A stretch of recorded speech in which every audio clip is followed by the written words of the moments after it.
Bueno, me mihi ka tika ki te whakutunga kōrero I whakataungia nei I ahau I a tātou I tēnei ahiahi. Nā reira tēnā rā tātou katoa e te iwi whakarongo maina. Hopefully I'll be able to work this thing.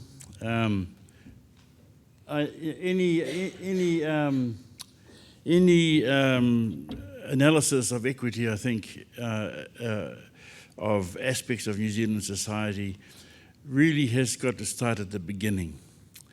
And so it's not good enough to say, well, we'll start in 2019 or we'll start in 2000 or we'll start in some other year. And really the beginning is first contact. It's not a usual focus for examining the delivery of health services to our people, but I think we'd be fooling ourselves not to understand that at the time of first contact, we were seen as a lesser people.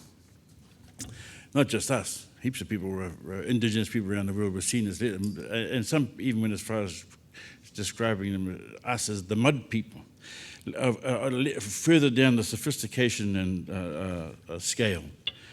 And that sort of ethnocentrism really permeated the colonial regimes of not just England, but Spain and France. And so the first issue I want to raise around equity is, how did the health sector that we know today gain its legitimacy of purpose here in Aotearoa?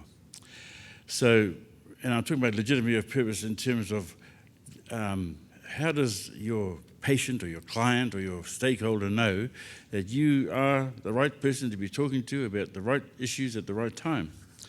And when you look at the only 3 possible ways a country can be acquired, it bears a question. So you can discover a country, and that's great. You can even conquer a country. But I don't think anybody's ever promulgated that as a methodology for having colonized New Zealand.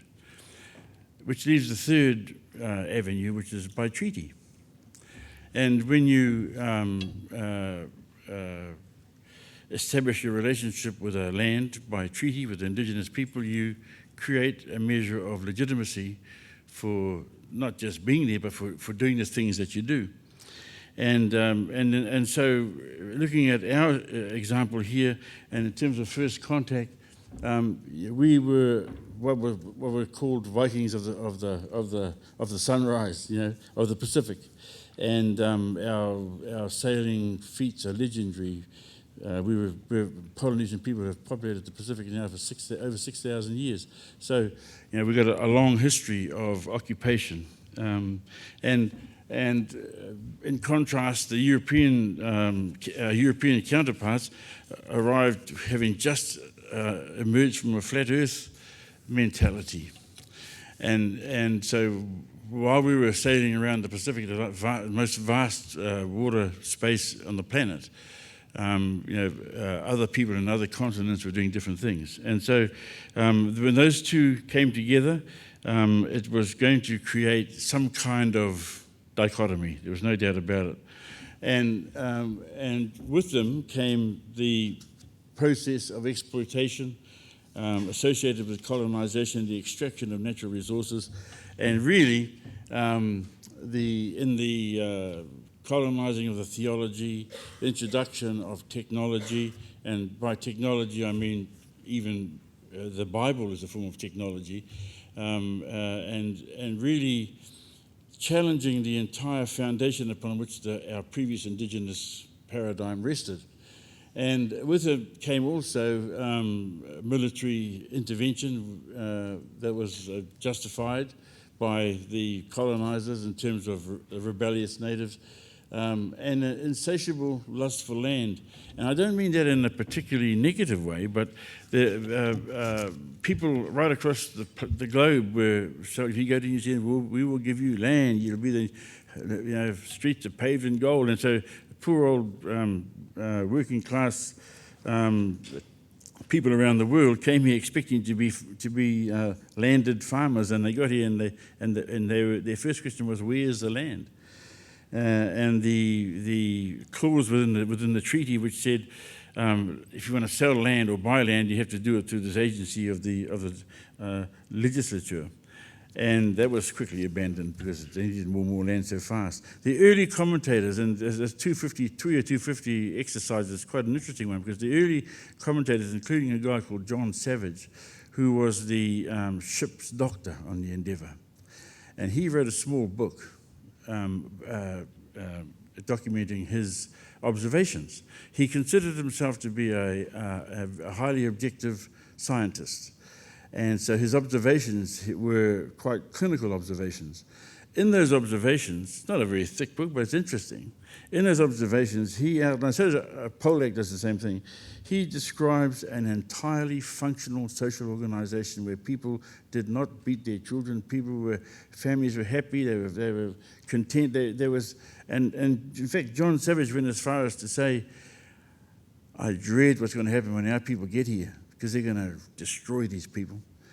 And that's the sort of thing, with their practices, with their values, with their things that are going to, the complete antithesis of this community that he was discovering as they were sailing around Aotearoa. So we know that there was already existing good practices, high standards, even in terms of health, I guess. But the impact of colonization was devastating. And it resulted not just in the loss of land and ability to make decisions about natural resources, but it also impacted upon families, communities, and our ability to exist. When you get people moved off, say for example, a good example would be Taranaki, 116,000 acres of land confiscated at the end of a gun, because we think you're in rebellion. So you push all those people off that land. They go and squeeze up with other people who are around the edges in other land, and you take over that land. And so the impact upon that community and upon the social organization must have been really intense. One good thing, though, was that at that time, the use of rongoa Māori and herbal treatments and stuff had a really preventative focus. So it was about healthy lifestyles, not curing sickness. It was about staying healthy. And I think that's an interesting thing that can be explored. But the worst thing was the introduction of disease. So we lost virtually 90% of our population with the introduction of disease. And that was a real problem for us, because in that colonial model, we were the people who were transacting the land. We were the labour. We were the taproot, if you like, to the people who had arrived here.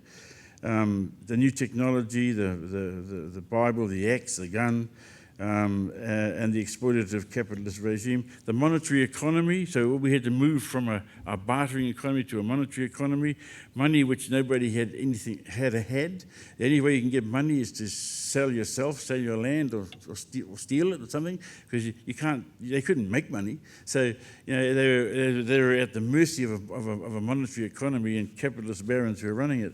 So the Tiriti o Waitangi, when it was first discussed after the Declaration of Independence in 1835, was really an attempt to level the playing field.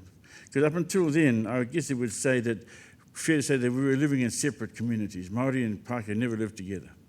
It wasn't until the 1930s, 40s, 50s that we started moving into towns. We started marrying each other more, and it started to look a bit better, I guess. But what the treaty did was it created a common right of citizenship that extended to every New Zealander, Māori and Pākehā, and subsequent immigrants. So, and in establishing that bottom line citizenship interest, it also created the opportunity to assess how well services were being delivered to each of the respective parties of the treaty. And And so that's sort of where it went. But in terms of Article 3 and the consolidation of that citizenship right, it came down to the communities and how they responded to the changes in, oh, I'm not on the right side, mate, and how they responded to the changes to what was happening in their life. Oh, so it's not going to go. Yeah. So in the course of this colonizing experience, our people were forced to make a decision whether they were going to take the mana or the money. And it was a very hard decision because you had to survive. The levelling of the playing field with the treaty and the demonstrated impact on Māori society with key variables for health, housing, sanitation, inoculation, all those sorts of things that are really important. And it was really a mission improbable to establish a common foundation for measuring outcomes, but you could do it through a common citizenship lens. So by 1890, it was predicted by almost all commentators that the Māori race was going to die. And the decline in population was so rapid, so large that people couldn't see how it could survive. And so they talked about smoothing the pillow of the dying race, which I think was actually a natural expected outcome of colonization myself, because it happened everywhere in other countries around the world, but we somehow didn't quite strike us so bad here. I attended a lecture by Sir Mason Jury at Pōmate Day this year at Orway in Waitara, and he described this phenomena of Māori and health and the need to address Māori issues in health separately from the wider issues that were benefiting New Zealanders, because we were dying. I won't say like flies, but we were dying. And Mason and Jury put this down to leadership, the leadership particularly of Sir Maui and his new Māori party around him, being the first Māori doctor. But interestingly, he needed to go to America to qualify as a doctor. He may not have qualified, who knows. And also won the tennis open while he was there. And a guy who speaks 13 languages, and if you've ever read Sir Maui Pōmate's speeches in a Hansard, they are incredible literary and scholarly pieces of dialogue in Parliament. And so armed with all these skills and knowledge, he was appointed by the government then as a native health officer to try and reverse the slide of Māori disparity, I suppose, if you like, early death. And he went at it with a frenetic pace.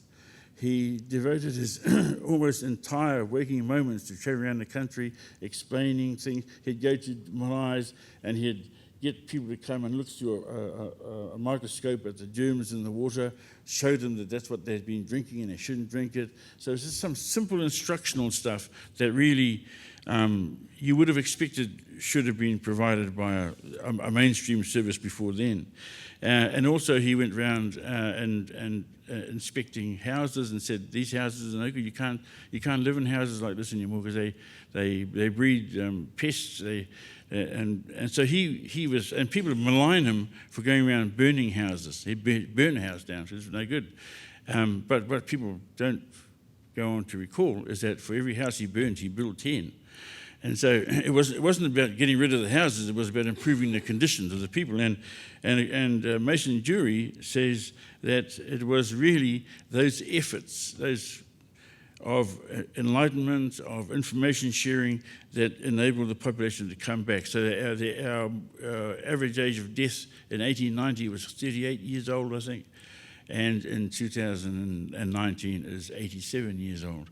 And so he says, and so look at that, we've got a lot of negative things about our health stats, but that's a good one. And he puts it down to the efforts made by Sir Maui and the new Māori party at the time. So in terms of traditional treatments, he also led the introduction of the Tohunga Suppression Act. And so young radicals of today will say, oh yes, they suppressed our tohungas with the Tohunga Suppression Act. But the reason he did it and led it was because he was aware of people who were, because by that time, Māori tikanga, Māori society was in tatters. And he saw that people were getting up and purporting to have cures that were really not cures. And so, and it was bad for the people. So he led the charge to ban that form of treatment, if you like. Of course, it's since been repealed now, but who knows? But even with the efforts of Samawi and his colleagues, the disparities continued and have become more and more apparent over time. And particularly among isolated Māori communities who are disparate, miles from anywhere, suffer from a lack of access, lack of ability to communicate. And I think that over the years, particularly in rural Māori areas where I come from, in Hokianga, it has been a real struggle to get the sort of health service that people have wanted. And I think to be fair to say that the health service generally today is still an archaic institution from our point of view. And it might have all the flash technology, but its demeanour, its approach, has still got trappings of that early colonial perspective, ethnocentrism, and some would say racism institutional racism within the system. And I guess there's got to be lots of that left there. But that's really fueled by misconceptions and inaccuracies that are fed to people to say, oh, well, those Maoris are getting a better deal than us, they got an advantage. But if you examine the situation, not just in health, but in education and housing, what you'll find is that's a bit of discrimination, if you like, in order to bring about equity. And that's really what the Ministry of Health's definition of equity does. It enables the ability to cut different strokes for different folks. Of course, that's really good in terms of your undernourished minority that needs some extra support, but it could also be really good for a rich, privileged minority who need to be looked after very well. And I guess the balance is between the two. Samawi Pumari in the work that he did is documented right across the sector, but and it would have been, that's good, but it really has been kept off by the work of his grandson, Eru Pumari, who was an epidemiologist who was able to analyse statistical data to be able to tell us exactly where the disparities were and what they looked like. And they're still doing it today. The Aotearoa Health Research Centre is still producing documents on disparity. And that, I think, is where we need to begin to address our focus. Oops. It's not going to go, is it? Which is partnership, the final frontier. So you see those headings we had, the one before it was back from the brink, and we were literally at the brink. The one before it was taming the tanifas. What I mean by that is Māori rangatira to become excellent labourers and good singers, which was not a good focus. So the Te Waitangi template, and I started a little bit with that earlier, it's, for us, it's hoki mai taku manu.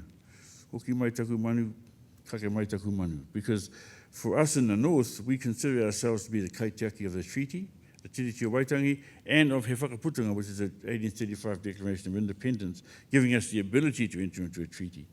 And these documents provide for us, which we consider them to be sacred covenants, provides a real legitimacy of purpose.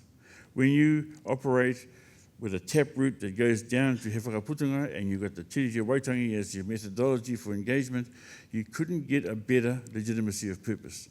And not just in health, but right across many sectors.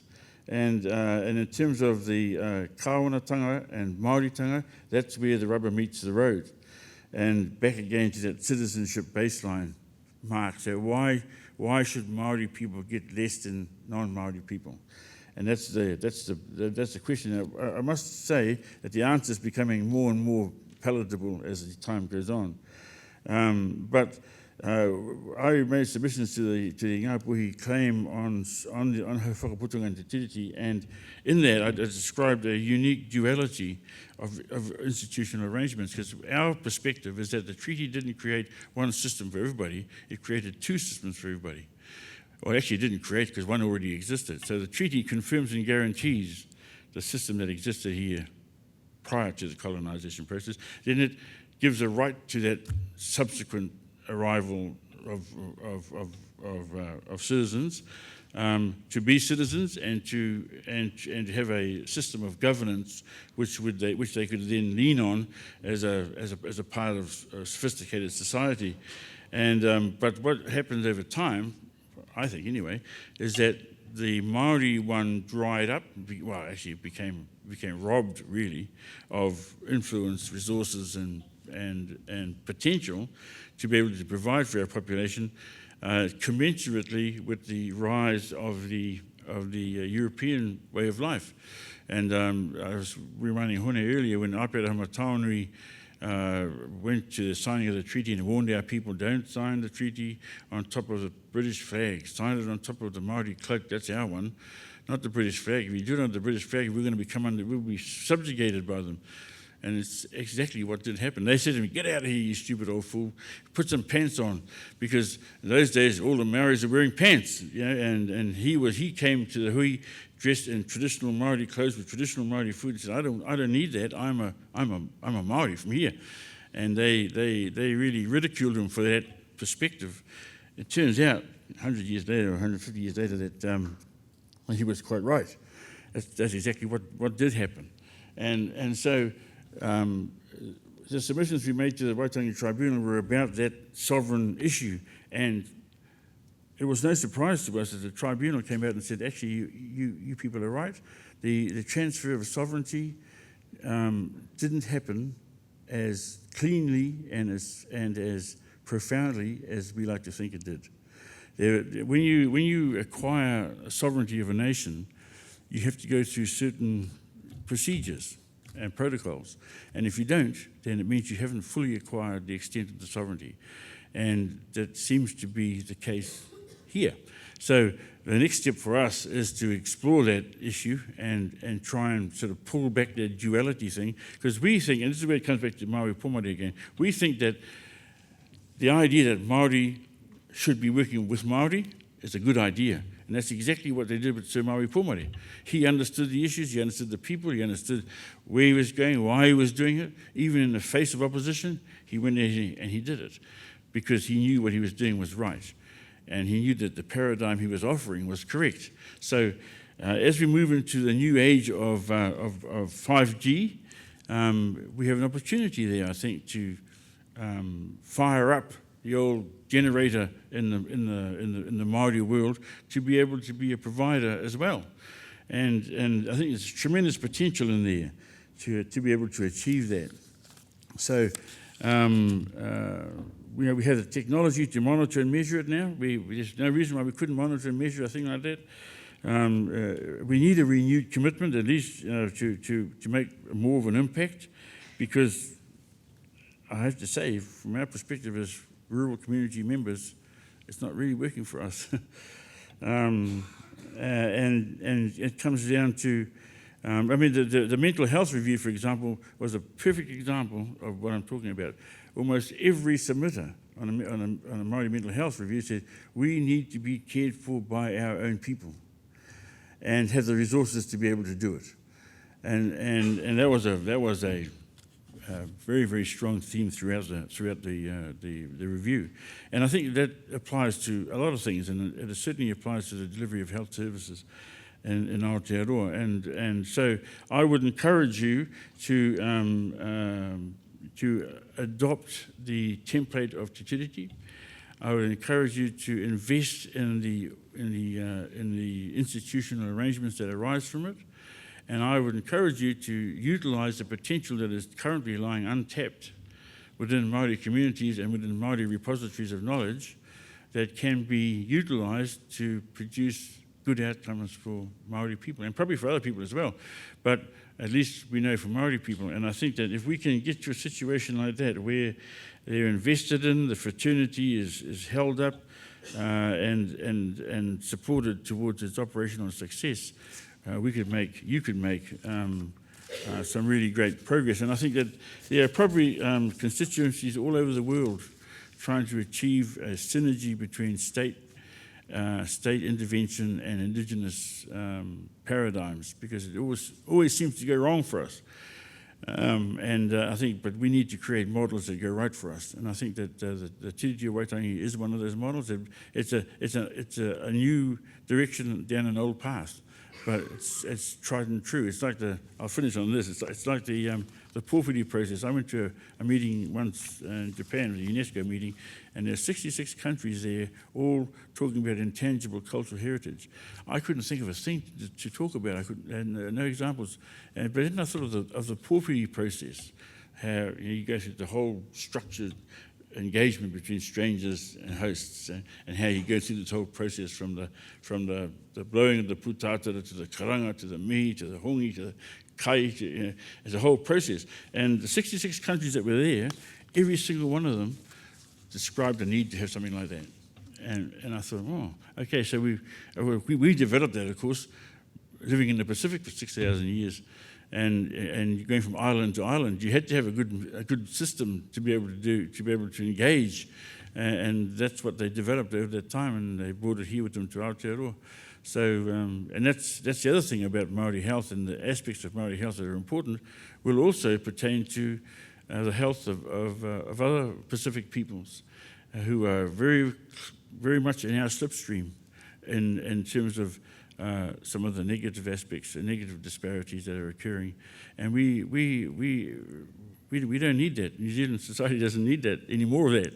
We've already had a real rough spin for Māori communities, and we're just breaking free of it now, I think, to be able to stand up and move ahead. But we don't want to go back and this continual disenfranchisement of citizens who really deserve a bit more than that. So, just to finish with a whakatauki about Māori tū, Māori ora. And so this is really about kia tū te Māori o te iwi Māori, kia ora ai te iwi whānui. Nā reira, kia ora whiwhi mai tātou.